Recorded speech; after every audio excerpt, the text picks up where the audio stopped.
রাসূল সাল্লাল্লাহু আলাইহি ওয়াসাল্লাম বলছে, শোনো, তোমরা যেখানেই থাকো না কেন আল্লাহকে ভয় করো। দুই, তোমরা তোমাদের নেতা আমিরের আনুগত্য করবা। তোমার আমির যদি হাবশি গোলাম হয়, কালো হয়, দেখতে বিশ্রী হয়, ঠোঁটটা মোটা হয়, তারপরে তোমরা তার আনুগত্য করবা। আমিরের বাইরে কিছু চলবে না, আমিরের আনুগত্য করবা। তিন, আমি মারা যাওয়ার পর খুব ইখতিলাফ দেখতে পাবা সমাজে, সমাজে ইখতিলাফ দেখতে পাবা। ইখতিলাফ থেকে তোমরা বেঁচে থাকার চেষ্টা করবা। ইখতিলাফ কি? ও বলছে বুকের উপরে হাত বাঁধতে হবে, এ বলছে নাভির উপরে হাত বাঁধতে হবে, ও বলছে সালাতের মধ্যে তাশাহুদে আঙ্গুল একবার তুলতে হবে, এ বলছে ক্রমাগত নড়াতে হবে, ও বলছে পায়ের মধ্যে 4 আঙ্গুল ফাঁকা রাখতে হবে, এ বলছে যে পায়ের সাথে পা মিলিয়ে সালাত আদায় করতে হবে, ও বলছে যে ফিতরা টাকা দিয়ে হবে, ও বলছে যে ফিতরা চাউল দিয়ে হবে। এরকম নানা ইখতিলাফ তুমি দেখতে পাবা। যখন তোমরা ইখতিলাফ দেখতে পাবা, তখন তোমরা আমার সুন্নাতকে ভিন্ন আজেস মারির দাঁত দিয়ে শক্ত করে ধরবা। আর যদি টিকতে না পারো, সেখান থেকে তোমরা কিছু ছাগল বকরি নিয়ে পাহাড়ের পাদদেশে চলে যাবে। শুনে রাখো, ধর্মের মধ্যে যত নতুন জিনিস তাই হচ্ছে বিদআত, আর কুল্লু বিদআতিন যালালা, প্রত্যেকটা বিদআত হচ্ছে গুমরাহি, আর কুল্লু যালালাতিন ফিন্নার, আর প্রত্যেকটা বিদআত হচ্ছে গুমরাহি, আর প্রত্যেকটা গুমরাহি হচ্ছে জাহান্নামের রাস্তা। শবে বরাত যদি আল্লাহ রাসূল পালন করতে বলতেন, তো শবে বরাত পালন করলে নেকি থাকতো, শবে বরাত পালন করলে জাহান্নামে যেতে হবে কেন? মুহাম্মদ সাল্লাল্লাহু আলাইহি ওয়াসাল্লাম বলেননি তাই। এর নাম বিদআত। এত বড় লম্বা করে ইমাম সাহেব মুনাজাত করলো। আরে যে সালাত আপনি আদায় করলেন জানাজার, ওই জানাজার সালাতকে মুনাজাত বলা হয়। এদের আবার পেট ভরেনি, বাঙালি তো সালাত আদায় করার পর আবার সম্মিলিত মুনাজাত বাংলায়। রাসূল সাল্লাল্লাহু আলাইহি ওয়াসাল্লাম এই নীতি কখনোই বলেননি। অতএব পরিবর্তন হতে হবে। ধর্ম চলে একমাত্র একজন ব্যক্তির কথায়, তার নাম কি বলেন তো? বলেন, বলেন না গো, মুহাম্মদ সাল্লাল্লাহু আলাইহি সাল্লাম। আমরা যে কথা বলবো যাচাই বাছাই করবেন। যদি কোনো হাদিস আপনি বুঝতে না পারেন, যদি কোনো হাদিসের কোনো রেফারেন্স দরকার হয়, আমি নেমে যাওয়ার আগে আমাকে ধরবেন, ধরবেন ভাই এই দলিলটা দিয়ে যান। কেননা জাতির সামনে কথা বলতে গিয়ে যে ফাঁকি দিতে আসেন, যা কথা বলবো 10 বছর মনে রাখবেন ইনশাল্লাহ। আপনার অন্তর পরিবর্তন হবে বলে আমি আশাবাদী, তাই এখানে বক্তৃতা করছি। আবু হুরায়রা রাদিয়াল্লাহু তাআলা আনহু বলেন, রাসূল সাল্লাল্লাহু আলাইহি ওয়াসাল্লাম বলেছেন, কিয়ামতের মাঠে যখন কোনো ছায়া থাকবে না, আল্লাহ তাআলার ছায়া থাকবে। যে ছায়ার তলে 7 শ্রেণীর মানুষ স্থান পাবে। কয় শ্রেণীর? 7 শ্রেণীর মানুষ স্থান পাবে। এই 7 শ্রেণীর মানুষের মধ্যে 1 নম্বর হচ্ছে ইমামুন আদিল, ন্যায় পরায়ণ নেতা। নেতা মানে তো চোর, তাই মনে হয়। দেখেন, ন্যায় পরায়ণ নেতা কোথায় পেলেন? ন্যায় পরায়ণ নেতা আল্লাহ তাআলার ছায়ার তলে থাকবে। যেদিন সূর্য হবে মাথার উপরে, যেদিন জাহান্নামকে কিয়ামতের মাঠে টেনে আনবে 490 কোটি ফেরেশতা, যেদিন মানুষের ঘাম হবে টাকনু পর্যন্ত, ঘাম হবে হাঁটু পর্যন্ত, মানুষ ঘামে হাবুডুবু খেলবে। যেদিন মা তার সন্তানকে চিনতে পারবে না, যেদিন সন্তান তার বাবাকে চিনতে পারবে না, যেদিন একটা নেকি দেওয়ার জন্য, একটা নেকি নেওয়ার জন্য মানুষ এদিক ওদিক ছুটাছুটি করবে, সবাই সেদিন বলবে ইয়া নফসি ইয়া নফসি, হে আমার প্রতিপালক, আজকে আমার কি হয়, আমার কি হয়। মানুষ একেবারে পাগল হয়ে যাবে। আল্লাহ তাআলা বলছেন কিয়ামতের মাঠে মানুষকে দেখে মনে হবে এরা সবাই মাতাল, কিন্তু কেউ মাতাল নয়। আল্লাহ তাআলা বলছে আমার আযাবটাই এত কঠিন। 7 শ্রেণীর মানুষ কিয়ামতের মাঠে, মানুষ সবাই ছায়া খুঁজবে। 7 শ্রেণীর মানুষকে আল্লাহ তাআলা স্পেশাল ছায়া দিবে। এক, যে ব্যক্তি ইমামুন আদিল, ন্যায় পরায়ণ নেতা। আমফানে 30,000 করে টাকা এসেছে, 30,000 ওই বুড়ো মেয়েটার বাড়িতে পৌঁছে দিয়েছে, এর নাম হচ্ছে ন্যায় পরায়ণ। 30,000 মধ্যে ও খেয়ে নিয়েছে 10,000, ওর পরের জন খেয়েছে আবার 5,000, গিয়ে 15,000 টাকা দিচ্ছে। দুজনেই অবস্থা খারাপ কিয়ামতের মাঠে।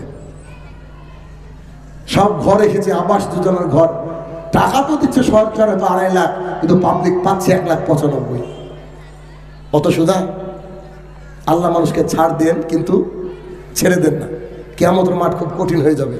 ভিক্ষা করে খান তাও ভালো, রথ বাড়িতে গিয়ে কলা বিক্রি করে, চা বিক্রি করেন তাও ভালো, খবরদার সাবধান হয়ে যান। 2, যে ছেলেটা ছোটবেলা থেকে ইবাদত করে বড় হয়েছে, সেই ব্যক্তি, সেই ছেলেটাকে আল্লাহ তাআলা কিয়ামতের কঠিন পরিস্থিতির মধ্যে তার নিজের ছায়ার তলে স্থান দিয়ে দিবেন। অতএব আজকের এই কথা শোনা, হাদিস শোনার মাত্রে আপনাকে এখানে বসে প্রতিজ্ঞা করতে হবে, আমার 8 বছরের ছেলেটা 7 বছরের ছেলেটাকে আজকে থেকে ফজরে নিয়ে যাব। যদি না নিয়ে যেতে পারেন আপনি কাপুরুষ বাপ। আল্লাহ রাসূল সাল্লাল্লাহু আলাইহি ওয়াসাল্লাম আপনাকে বিয়ে করতে নিষেধ করেছিলেন। আপনি যদি সুপুরুষ বাপ হন, আজকে ভোরবেলায় আপনি উঠবেন, আপনার সন্তানকে মসজিদে নিয়ে যাবেন, 5 ওয়াক্ত আপনি আপনার সন্তানকে মসজিদে নিয়ে যাবেন। কেননা যে বাচ্চা ছোটবেলা থেকে ইবাদতে মগ্ন থাকে, আল্লাহর ইবাদতে বড় হয়, সালাত সিয়ামের মাধ্যমে বড় হয়, সেই বাচ্চা কিয়ামতের মাঠে, ও তো বাচ্চা থাকবে না, একদিন বড় হয়ে যাবে। কিয়ামতের মাঠে সেই ব্যক্তি আল্লাহ তাআলার বিশেষ ছায়াতলে থাকবে।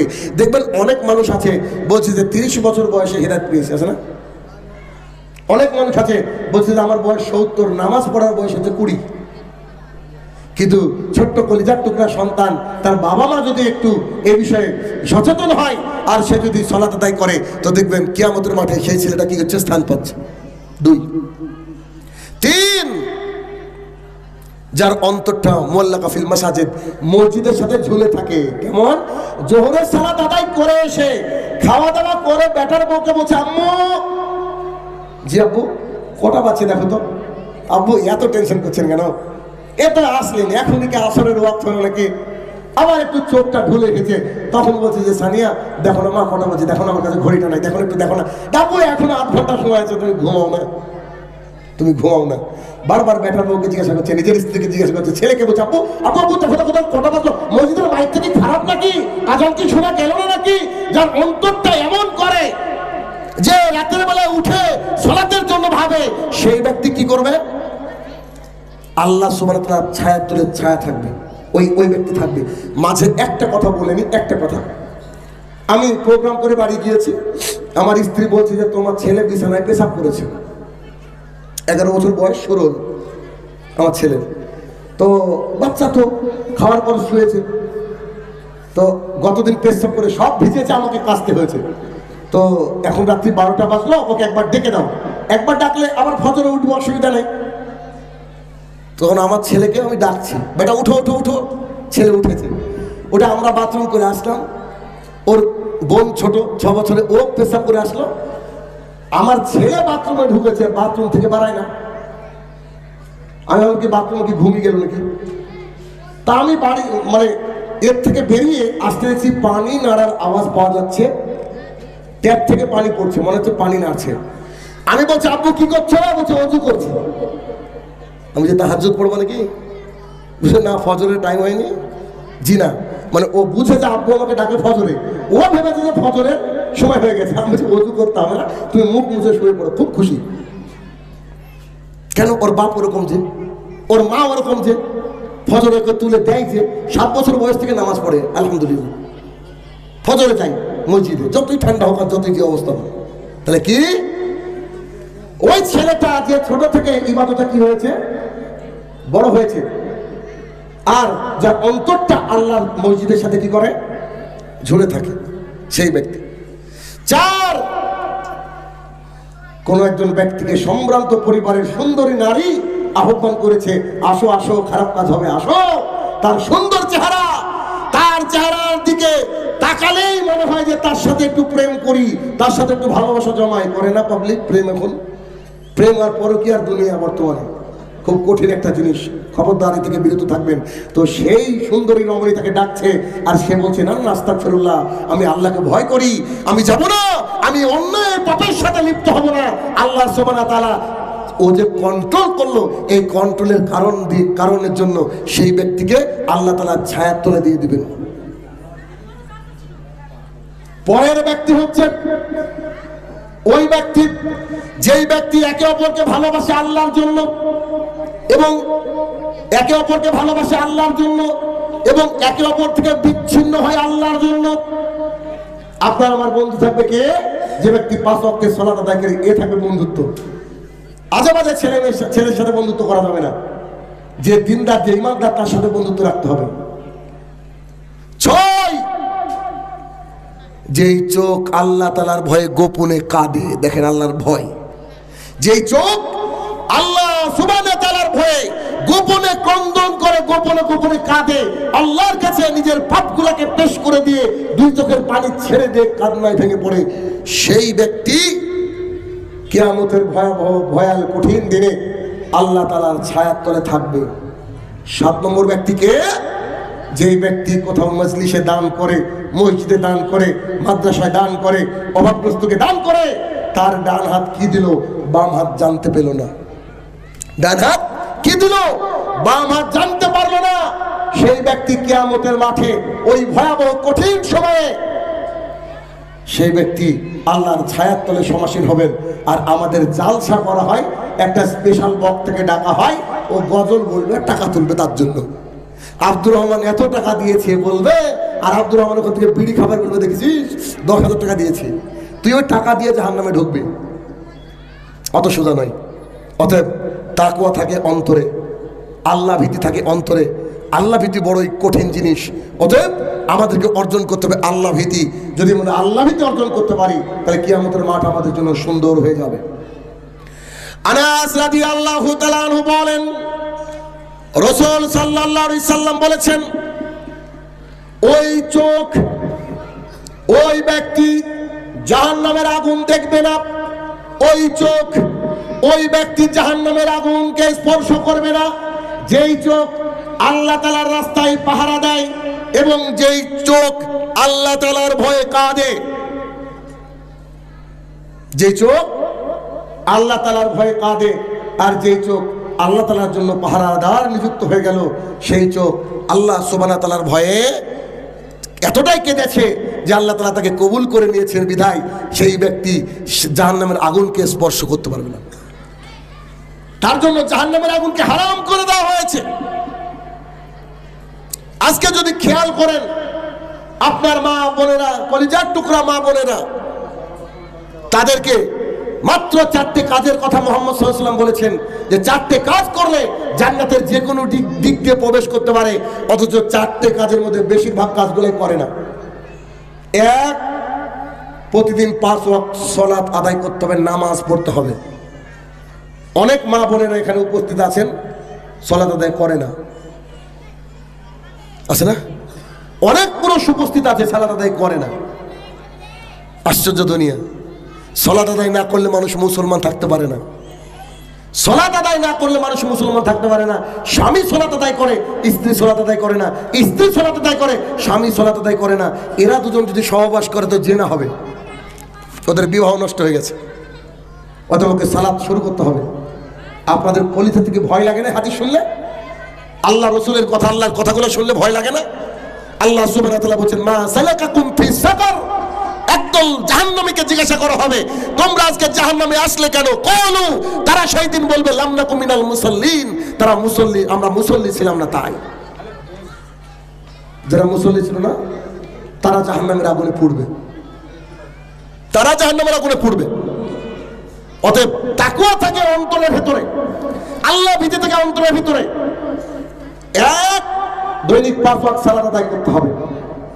2, রমাদানের সিয়াম পালন করতে হবে, যেগুলো ঋতুর কারণে ভেঙে যাবে, আগামী রমাদান আস্তে আস্তে তুলে নিতে হবে। 3, স্বামী যা বলবে স্বামীর কথা অনুযায়ী চলতে হবে। কিন্তু আমাদের বাড়িতে, বেশিরভাগই বাড়িতে স্বামী কি স্বামী, স্বামী বউ, আর বউ স্বামী। বউর কথার এক ধাপ বাইরে চলতে পারে না পুরুষ বর্তমান সময়, সব বউয়ের গোলাম হয়ে গেছে। আস্তাগফিরুল্লাহ। 3, স্বামী যা বলবে তাই শুনতে হবে। 4, লজ্জাস্থানের হেফাজত করতে হবে। লজ্জাস্থানের হেফাজত করতে হবে মানে বাড়িতে সে যা খুশি পরে থাকতে পারে স্বামীর সামনে, বাড়ির থেকে বেরোলে তাকে বোরখা পরতে হবে, বাড়ির থেকে বেরোলে বোরখা পরতে হবে, পরতে বাধ্য। হিজাব জিলবাব পরতে হবে। আল্লাহ সুবহানাহু ওয়া তাআলা 33 নম্বর সূরার 33 নম্বর আয়াতে বলছেন, ওয়াকারনা ফি বুয়ুতিকুন্না ওয়ালা তাবাররাজনা তাবাররুজাল জাহিলিয়াতিল উলা। এই মহিলারা শোনো, তোমরা বাড়ির মধ্যে থাকো, খবরদার জাহালাতের যুগের মতো নিজেকে দেখে বেরিও না। জাহালাতের যুগের মতো আপনার স্ত্রী, আপনার মেয়ে বেড়াতে পারে না। রাসূল সাল্লাল্লাহু আলাইহি ওয়াসাল্লাম বলেছেন, গোটা দুনিয়াটা সম্পদ, তার মধ্যে অন্যতম শ্রেষ্ঠ সম্পদের নাম হচ্ছে আল মারাতুস সালেহা, নেককার বউ। এই তাকওয়া এই আলোচনা করতে গিয়ে নারীদের ব্যাপারটা কেন আনলাম? এই জন্য আনলাম, অনেক নারীকে এমন দেখা যায় যে বাবা ভাই এবং স্বামীর ভয়ে বুরখা পরে, কিন্তু কলেজে গিয়ে খুলে দেয়। অনেক বিয়ের অনুষ্ঠানে বুরকা পরে যায়, কিন্তু অনুষ্ঠানে যাওয়ার পরে খুলে দেয়। কেন? 7,000 টাকা দামের শাড়ি পরেছে, জাতিকে দেখাতে হবে না? 3 লাখ টাকা দামের হার পরেছে, দেখাতে হবে না? 2.5-3 লাখ টাকা দামের কঙ্কন রুলিওয়ালা পরেছে, মানুষকে দেখাতে হবে না? আচ্ছা বলেন তো, এই মহিলার কি ভয় আছে? বলেন, এই মহিলার কি ভয় আছে? জি না, এই মহিলার ভয় নেই। তাই বলতে চাইছি যে তাকওয়া থাকে অন্তরের ভেতরে। অতএব আমার আলোচনার সময় প্রায় শেষ, শেষের দিকে এসে আপনাকে যে সাজেশনটা দিতে চাইছি তা হচ্ছে, শীতকাল হচ্ছে মুমিনদের বসন্তকাল। শীতকাল মুমিনদের বসন্তকাল। আল্লাহ তাআলার কাছে শ্রেষ্ঠত্ব অর্জন করতে গেলে, আল্লাহ তাআলার প্রিয় বান্দা হতে গেলে, আল্লাহর কাছে ভালো থাকতে গেলে আপনাকে আমাকে একটু একটু করে আল্লাহর জন্য কাজ করতে হবে। আল্লাহর জন্য কাজ করতে হবে। কেমন? আপনাদেরকে একটু দেখায়। সেটা কি? এখন আজকে হ্যাঁ হয়ে গেছে তো, হ্যাঁ একদম রাইট। 53 বা 11টা অব্দি সময় দেওয়া আছে আমাকে, ইনশাল্লাহ তার আগে ছেড়ে দেবো। হ্যাঁ আছে তো, আর দুর্বক্তা আছে, চলে এসেছিল নাকি? আসছে, অসুবিধা নেই। জি, তো যেটা আপনাদেরকে বলছিলাম শেষ নসিহত, সেটা কি? এখন দেখবেন ফজরের সালাত একেবারে সকালের দিকে, তাই না? 5টা, 5টা 10, 5টা 15 আছে কোনো কোনো জায়গায়। এখন কিন্তু অনেক লেটে আজান পড়ে। আজকে আজান কখন? এই কালিয়াচকে। আজকে ফজরের আজান কালিয়াচকে, সুজাপুর, আচ্ছা কালিয়াচক। ফজরের আজান হচ্ছে 4:45। আজকে হয়তো একটু জলসা শুনলেন, সময়টা ভারী হয়ে গেল। আগামীকাল থেকে যদি আমার এই কথাটা মানতে পারেন খুব ভালো হবে, চেষ্টা করে দেখবেন। ঈশার সালাত আদায় করলেন, ঈশার পরে 2 রাকাত সুন্নত আদায় করবেন, 1 রাকাত বিতির পড়বেন না, হাতে রাখবেন। ছেলেটাকে বলবেন, বেটা 4টের সময় অ্যালার্মটা দিয়ে দাও তো, নাহলে 4:10। অ্যালার্মটা দিয়ে শুয়ে পড়লেন, দেখবেন 4টে বা 4:10 ঘুম ভেঙে গেল। ঘুম ভেঙে যাওয়ার পর ওযু করলেন, বাথরুম পায়খানা সেরে দেখছেন যে 30 মিনিট বাকি। 2 রাকাত সালাত একটু দীর্ঘ আদায় করলেন, এখনো 20 মিনিট বাকি। আরো 2 রাকাত সালাত একটু আদায় করলেন, তারপরে দেখলেন যে 7-8 মিনিট বাকি বা 10 মিনিট বাকি, 1 রাকাত বিতির পড়লেন। তাহাজ্জুদের সবচেয়ে উত্তম সময় ওই সময়। বিতির পড়লেন 1 রাকাত, কোনোদিন না পারলে খালি বিতির পড়বেন। 2 রাকাত সালাত আদায় করে 1 রাকাত বিতির করে দেন। দেখছেন যে 6 মিনিট বাকি আছে মসজিদে আজান পড়তে, 5 মিনিট বাকি। আল্লাহ দরবারে হাত তুলে কাঁদতে লাগেন। আর আবু হুরায়রার হাদিসকে স্মরণ করেন, যেই চোখ আল্লাহ তাআলার ভয়ে কাঁদে ও জান্নাতে ঢুকবেই ঢুকবে, জাহান্নামে যাবে না। আল্লাহর কাছে কাঁদতে লাগেন, এত কাঁদেন, এত কাঁদেন, যাই নামাজ ভিজে ফেলেন, মুসাল্লা ভিজে ফেলেন, দাড়ি ভিজে ফেলেন। কাঁদতে কাঁদতে কাঁদতে কাঁদতে একেবারে আল্লাহর দরবারে ফ্রেশ হয়ে যাবেন। দেখবেন এত সুন্দর লাগবে আপনার। যখন কান্না শেষ দেখবেন ঠিক এমন অবস্থায় মসজিদের মায়ে একটা ফু মেরেছে আজান দেওয়ার জন্য, মারে না? ফু মারে, থেমে যান, থেমে যান। এবার আজান যখন মুয়াজ্জিন দিচ্ছে, মুয়াজ্জিন যা বলছেন আপনিও তাই বলেন। মুয়াজ্জিনের বলা শেষ, আপনি এবার দরুদে ইব্রাহিম পাঠ করেন। দরুদে ইব্রাহিম পাঠ করা শেষ, এটা বিশেষ দোয়া রয়েছে, আল্লাহুম্মা রাব্বা হাযিহি দাওয়াতি তাম্মা ওয়া সালাতিল কাইমা। এই দোয়াটা ও আত্মা এই পর্যন্ত পড়েন।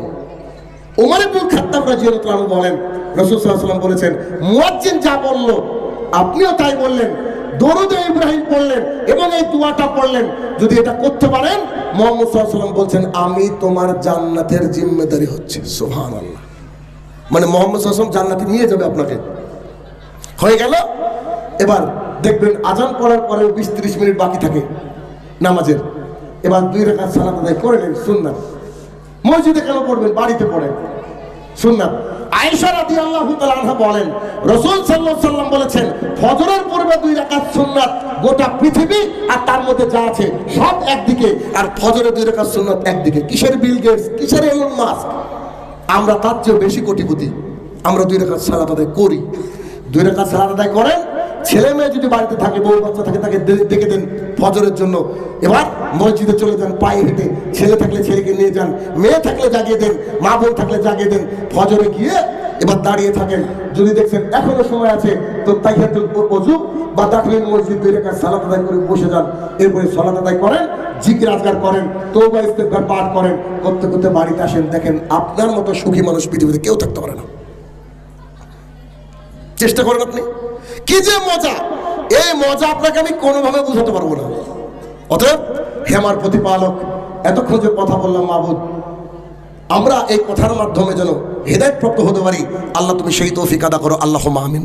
হে আমার প্রতিপালক, যেসব ভাইয়েরা আয়োজন করেছে তারা যেন আমানতের দিকে খেয়াল রাখতে পারে এবং দৈনিক 5 ওয়াক্ত সালাত আদায় করতে পারে, আল্লাহ তুমি সেই তৌফিক আদা করো, আল্লাহুম্মা আমিন। হে আমার প্রতিপালক, কবরের তলে যারা শায়িত জানি না কি হালে রয়েছে, তারা যদি ক্ষমার যোগ্য হয় তাকে তুমি ক্ষমা দান করো, আল্লাহুম্মা আমিন। হে আমার প্রতিপালক, ভারতবর্ষের দিনে দিনে আমাদের অবস্থা একটু খারাপের দিকে যাচ্ছে মাবুদ। এগুলো যদি আমাদের উপরে গজব হয়, এই গজব থেকে তুমি আমাদেরকে রক্ষা করো, আল্লাহুম্মা আমিন। এগুলো যদি আমাদের পরীক্ষা হয়, এই পরীক্ষায় উত্তীর্ণ হওয়ার মতো তৌফিক আদা করো, আল্লাহুম্মা আমিন। হে আমার প্রতিপালক, আমরা যেন হারাম ছেড়ে হালালের পথে ফিরতে পারি, আল্লাহ তুমি সেই তৌফিক আদা করো, আল্লাহুম্মা আমিন। হে আমার প্রতিপালক, ফিলিস্তিন যেসব ভাই বোনেদের বুক কোল পিঠ সব তুমি খালি করে নিয়েছো মাবুদ, তাদের সন্তানদেরকে তুমি জান্নাতুল ফেরদৌস দান করো, আল্লাহুম্মা আমিন। এবং তাদেরকে তুমি সবর ধৈর্য দান করার ধার করার তৌফিক আদা করো, আল্লাহুম্মা আমিন। হে আমার প্রতিপালক, আমরা যেন মুসলমান হিসাবে, সাচ্চা মুমিন হিসাবে এবং তোমার উপরে তোমার প্রতি ভয় করে যেন তোমার ইবাদত করতে পারি, আল্লাহ তুমি সেই তৌফিক আদা করো, আল্লাহুম্মা আমিন। আসসালামু আলাইকুম ওয়া রাহমাতুল্লাহি ওয়া বারাকাতুহু।